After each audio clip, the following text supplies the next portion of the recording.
அந்த பால் பாயசத்தை யாரு கண்ணுக்கு தெரியாம தன்னந்தனிமையில பிடிக்கணும். அரண்மனைக்கு பக்கத்துல அம்மா அண்ணா பஸ் என்று கேட்டார். உண்ட மயக்கும் என் தம்பி உறங்கிவிட்டான்.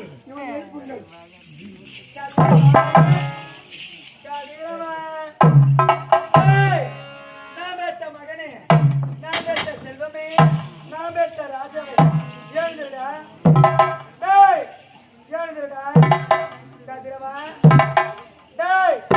எவ்வளவு நேரம் அம்மா கூப்பிட்டு கொண்டிருக்கேன்.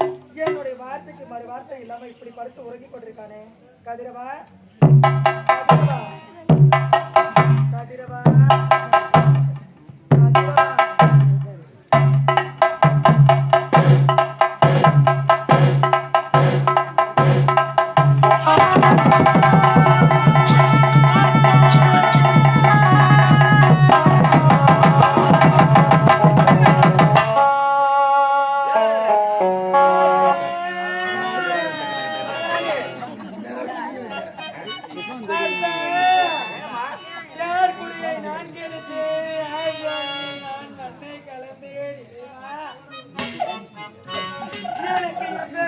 நிலைமை ஏற்பட வேண்டும்.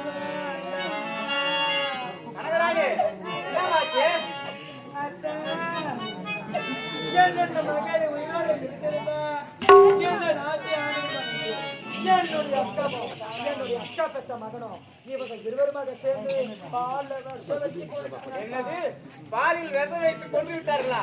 இதற்கெல்லாம் காரணம் யார்? கற்பகம். கற்பகம்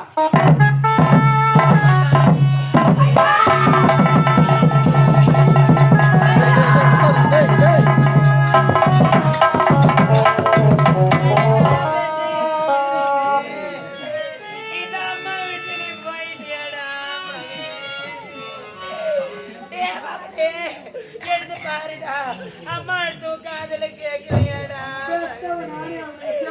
ஐயோ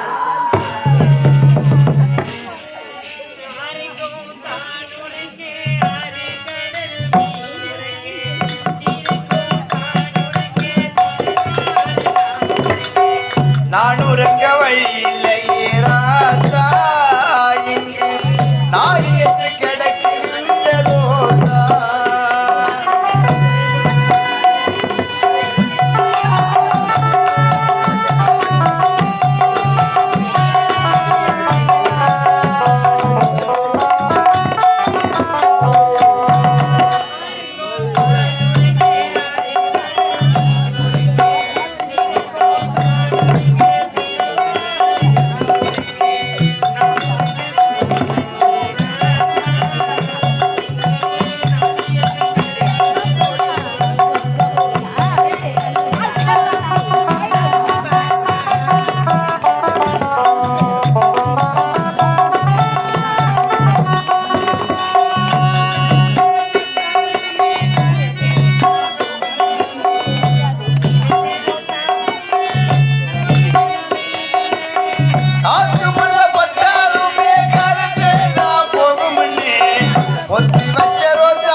நான் எழுதி வச்ச சாத்தியத்துவத்திலெல்லாம் ஆடி மழை அடிச்சு அத்தனையும் கரைஞ்சிடுச்சு.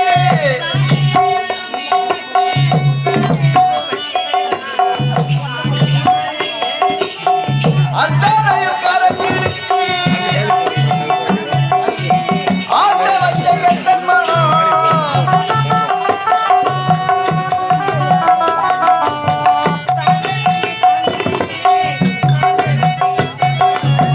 வாழ வைத்து பற்களையே சேர்ந்திருந்த உருத்தனும் வாழ வைத்து பற்களையே சேர்ந்திருந்த உருத்தனும் ஆரெங்கோ தான் உறங்க ஆறு கடலும் மீன் உறங்க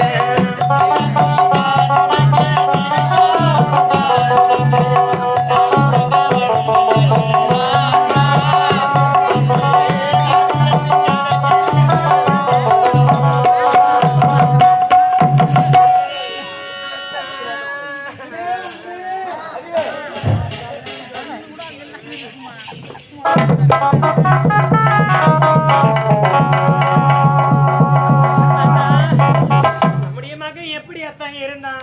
ஏய் சதிகாரி, பாலில் விஷ வைத்து கொன்று விட்டு எப்படி இருந்தான் என்று கேள்வி கேட்கிறாய். அத்தா போது நிறுத்துங்க. பாலில் நான் விச வைத்தனா? வேணாம் அத்தா, வீண் பழி என் மீது சுமத்தாதீங்க. ஏய். மேற்பட்ட காரி எந்த ஒரு தாயாவது செய்வாளா? அழுது நீல் கண்ணை விடக்கூடாது, உன்னை சும்மா விடக்கூடாது. தளபதியாரே, பருவாவிகள் எனது மகனை பாலில் விஷ வைத்து கொன்று விட்டார்கள். ஆனால் இவர்களை சும்மாவே விடக்கூடாது. இவர்கள் என்ன செய்வோ தெரியாது. ஆனால் எனக்கு மனசு சரியில்லை. நான் காசிக்கு போயிட்டு வர புறப்படுறேன்.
தண்ணீர்